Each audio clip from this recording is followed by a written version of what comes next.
Pemirsa, tahukah Anda Indonesia memiliki 6 istana presiden yang tersebar di Pulau Jawa dan Bali?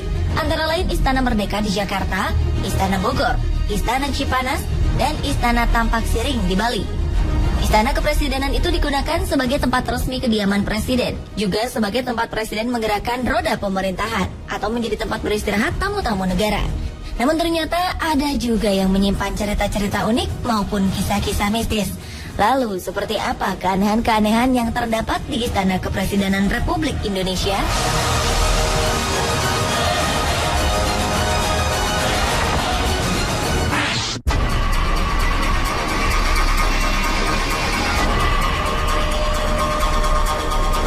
Demi penghematan uang negara, dahulu Presiden Gus Dur memutuskan tinggal di Istana Merdeka. Meski demikian, bukan berarti keluarga Gus Dur betah. Mereka mengaku banyak diganggu makhluk halus di istana peninggalan zaman kolonial itu. Putri Gus Dur, Yeni Wahid, pernah mengaku di akun Twitternya bahwa istana yang ia tinggali sangat tidak nyaman dan seram suasananya.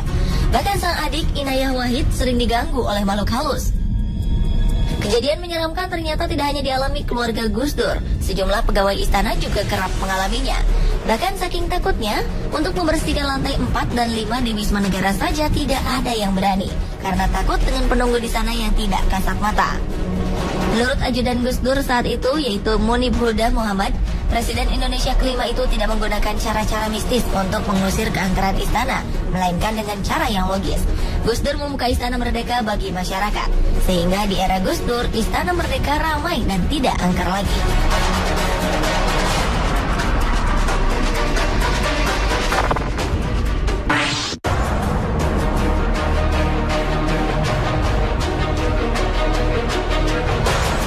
Istana Merdeka merupakan tempat resmi kediaman dan kantor Presiden Indonesia yang terletak satu kompleks dengan Istana Negara dan Binagraha, yaitu terletak di Jalan Merdeka Selatan, Jakarta. Istana dengan luas sekitar 2.400 meter persegi ini dibangun pada masa pemerintahan Gubernur Jenderal J.W. Van Lansberg pada 1873. Tercatat setelah Presiden pertama Indonesia, Soekarno, barulah Presiden keempat Abdurrahman Wahid alias Gus Dur yang memilih tinggal di istana. Kini Istana Merdeka ditinggali oleh Presiden ke-7 Indonesia, Joko Widodo, atau yang akrab disapa Jokowi. Yang menarik, ternyata Jokowi dan Ibu Negara Iriana Widodo bukan hanya tinggal, tetapi tidur di bekas ranjang Presiden Soekarno. Diketahui selama ini tak ada presiden yang berani tidur di ranjang kamar sang proklamator itu. Bahkan putri dari Bung Karno, Megawati Soekarno Putri sekalipun. Menurut Ahok, Gubernur DKI Jakarta, Presiden Jokowi termasuk salah satu presiden yang berani menempati kamar Bung Karno. Meski banyak informasi tentang bangunan tersebut yang penuh dengan cerita mistis, Jokowi mengaku tidak merasa terganggu oleh cerita-cerita itu. Ia malah merasa nyaman, sebab ia juga pernah tinggal di gedung tua saat ia menjabat sebagai wali kota Solo.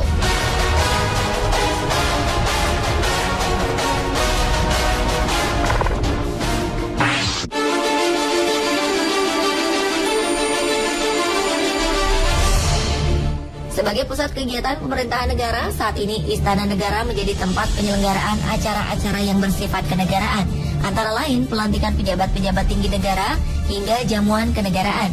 Namun ternyata ada sebuah kisah di balik salah satu acara pelantikan resmi di Istana Negara tersebut, tepatnya saat pengangkatan Albert Hasibuan sebagai anggota Dewan Pertimbangan Presiden untuk bidang hak asasi manusia pada awal tahun 2012 lalu oleh Presiden Indonesia ke-6 Susilo Bambang Yudhoyono. Usai pelantikan, meja marmer yang dipakai sebagai tempat penandatanganan tiba-tiba pecah dan hancur berkeping-keping seperti habis dipukul dengan benda keras. Peristiwa itu terjadi ketika pasukan pengamanan presiden atau Pas Pampres hendak memindahkan meja marmer setebal 2 cm tersebut. Walau sempat terkejut, acara pelantikan tak terganggu sama sekali. Diketahui alas marmer tersebut terlepas dari meja besi kerangkanya. Namun ternyata ada juga yang mengaitkannya dengan hal-hal metafisika, yang konon pecahnya meja tersebut merupakan teguran dari si penunggu meja marmer bagi sang presiden kala itu.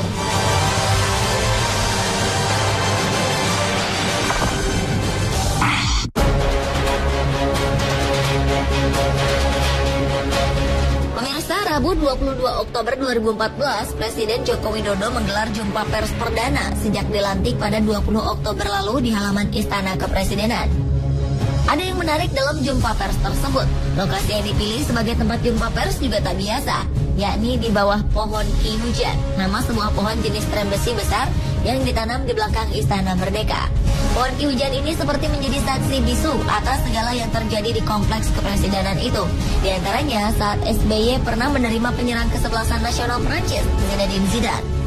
Menariknya, Ki Hujan ini ternyata sudah berusia 144 tahun sejak ditanam pada 1870, yang artinya 3 tahun sebelum Istana Merdeka dibangun oleh arsitek Grosarek. Meski ditopang oleh sejumlah tiang, pohon ini masih terlihat gagah. Yang menariknya lagi, pohon ini sempat diterjang angin puting beliung yang terjadi di kawasan istana pada 5 Januari 2012 silam. Banyak pohon bertumbangan, namun anehnya Ki Hujan tetap kokoh berdiri. Hanya dedaunannya saja yang rontok dan ranting-ranting kecil yang berjatuhan.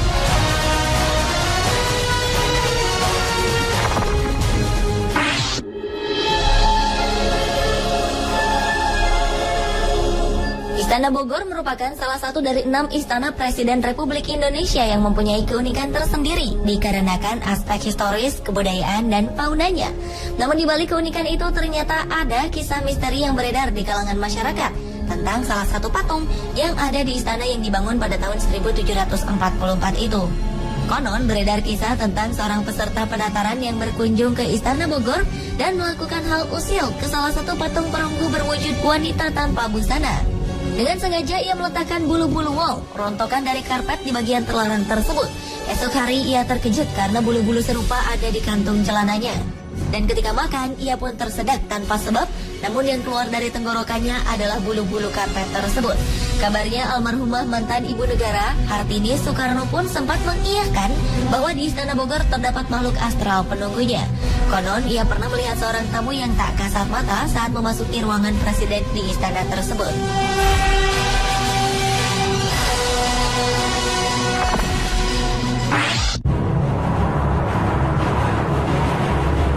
Istana Kepresidenan yang berada di Bali, yakni Istana Tampak Siring, adalah satu-satunya istana kepresidenan Republik Indonesia yang dibangun setelah Indonesia merdeka. Karena kelima istana lainnya, yakni Istana Negara, Istana Merdeka, Istana Bogor, Istana Cipanas, serta Istana Gedung Agung Yogyakarta dibangun semasa zaman kolonialisme Belanda. Istana Tampak Siring biasanya digunakan oleh presiden untuk beristirahat, melakukan rapat kerja, serta melakukan perundingan luar negeri. Istana Tampak Siring diprakarsai oleh Soekarno dan mulai dibangun pada tahun 1957 hingga tahun 1963. Di istana tersebut terdapat sebuah kamar yang dulu sempat dihuni Soekarno. Konon menurut warga setempat, kamar tersebut hingga kini tidak dihuni dan sengaja dikosongkan karena ada kekuatan mistis yang meliputi ruangan tersebut. Sementara Presiden Indonesia yang datang berkunjung ke istana itu menempati bangunan lain yang tak jauh dari bangunan yang ditempati Soekarno.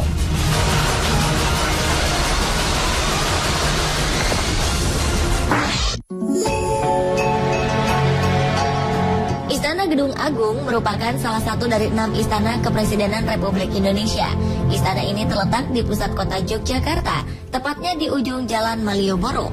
Gedung yang dibangun oleh seorang arsitek A. Payen ini pernah menjadi saksi sejarah ketika Bung Karno berkantor di sana saat Yogyakarta menjadi ibu kota baru Republik Indonesia. Karena merupakan bangunan tua, banyak rumor beredar mengenai kisah mistis di balik bangunan bergaya Eropa itu. Kabarnya di istana tersebut sempat terjadi gangguan-gangguan makhluk gaib. Maka dari itu seorang paranormal pernah dimintai tolong oleh Pas Pampres. Menurutnya, hal yang dianggap mengganggu tersebut berasal dari kekuatan kitab Stambul yang sering berpindah-pindah secara misterius di sekitar istana. Kabarnya di Istana Gedung Agung yang bernama Loji Kebon itu kerap terdengar suara prajurit baris berbaris, walau tak ada yang sedang melakukan baris berbaris.